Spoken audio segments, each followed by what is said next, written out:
In this video I'm gonna show you everything you need to know in order to start drifting in Assetto Corsa. I'm not gonna use any mods or DLCs, so even if you play on console, you will still be able to perform the techniques that I'm going to demonstrate. We are going to cover the 3 beginner techniques that don't require weight transfer. Now before we begin, if you don't have any experience with drifting, my advice would be to use a low powered car and progress from there. For this video, I'm gonna be using the BMW M3 E30 drift spec from Kunos, but you can use a different car if you want, just make sure that it doesn't have a lot of power. Before we start with the actual driving, let's first clear out what drifting is. Drifting is a driving technique where the driver intentionally oversteers with loss of traction while maintaining control and driving the car through the entirety of a corner or a turn. The technique causes the rear slip angle to exceed the front slip angle to such an extent that the front wheels are pointing in the opposite direction to the turn.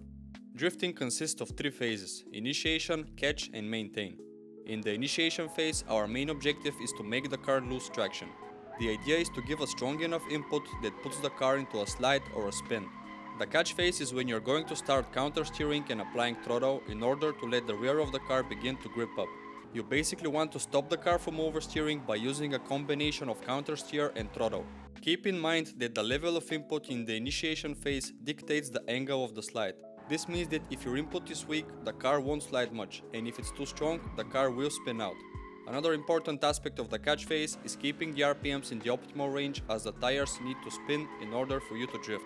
This leads us to the third phase, the maintaining of the slide, and this is also where most people struggle.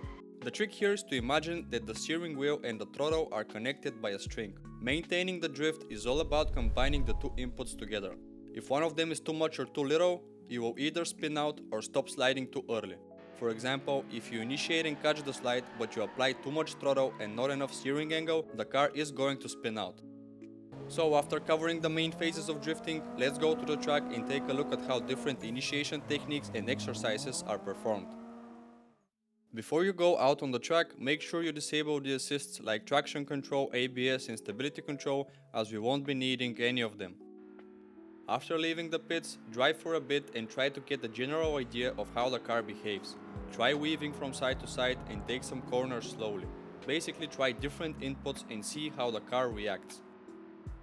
The first thing that you want to do as a beginner is to start practicing some donuts. At the beginning, don't try to control the car that much, just smash the throttle and let the car do what it wants to do. Your objective here is to try and gather as much information as possible on the car's behavior. Try different inputs, apply more throttle or counter steer, and just experiment with it until you start feeling more confident with the car. Once you have a good idea on the car's behavior, you can come to this red circle here and try to control the donuts.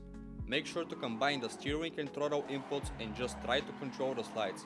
It will be difficult at first, but your objective here is to try and build that muscle memory and identify how the car reacts to different inputs. Some of you may get it in 10-15 minutes and others may need more time. The goal is to not get frustrated and just focus on collecting information about the car. After you become more confident in doing donuts, we can proceed to the next step, which is learning different initiation techniques.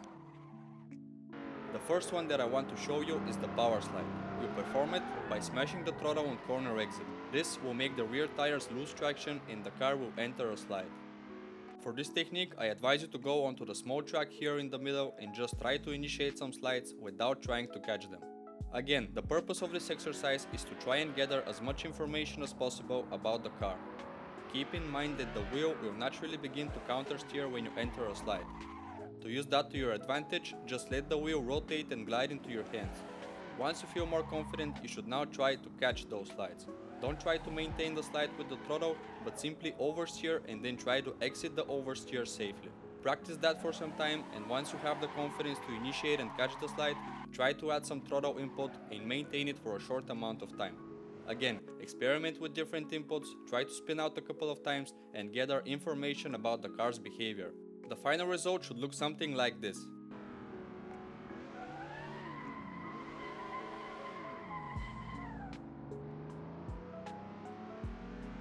This exercise is a great foundation for your overall drifting skills. The goal is to feel comfortable with the car losing control. Some of you may need more time to figure it out, but you shouldn't get frustrated. Remember that all drifters went through this phase. The next initiation technique is the Handbrake Pole. If you don't have a handbrake on your rig, you can assign a button on your steering wheel to serve as a handbrake, or another good way is to use your keyboard. Put it in a place where it's easy to reach and use the spacebar button as a handbrake. Now, the way you perform this technique is by pressing the clutch and pulling the handbrake on corner entry. This will block the rear tires and the car will enter a slide. Keep in mind that this is a very different initiation compared to the Powerslide, so we have to tackle it with the same process. First, try and pull the handbrake on the straight to figure out the behavior of the car. Practice doing some U-turns, and again, the objective is to gather information about the car's behavior. After practicing for a while, you can go to the small track again and proceed with the same exercise as with the previous technique. Try to initiate some slides with the handbrake, then try to catch them. Practice that for a bit, and when you're feeling more confident, try to add more throttle input and maintain the slides. Don't be in a rush and just try to build up that muscle memory. Another important thing to mention is that the catch and the maintain phase are almost identical all the time. The only difference comes from the initiation technique. Different initiation techniques will provoke different behaviors from the car, but all of them will lead to an oversteer, so keep that in mind when practicing. After you successfully start to catch and maintain the drifts using the Powerslide and the handbrake technique, you can proceed with the next initiation technique, which is the shift lock. The shift lock technique is performed by shifting down a gear on corner entry without rev matching or using heel and toe. As the RPMs increase, the rear tires will lock up and the car will enter a slide. From there, it's the same as with the other techniques. You catch it and then you maintain it. Again, try to experiment with it. Some tips to remember when performing this technique is to shift down quickly and make sure that you've added some steering input on corner entry.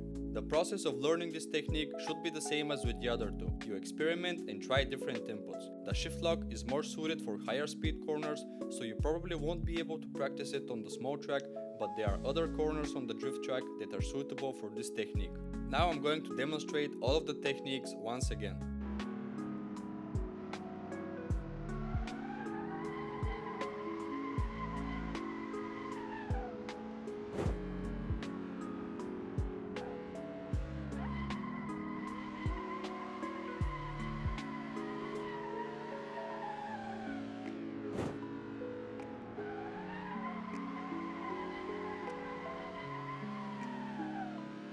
And basically this is all you need to know in order to start building your fundamentals in drifting. With enough practice, you will gain a lot of confidence in controlling the car when it's sliding. If this video was helpful, please leave a like in the comment as it will help the channel grow. Also, don't forget to subscribe so you don't miss out on our next video, in which we are going to cover the more advanced initiation techniques and how to transition between slides. Thank you for watching and see you in the next one.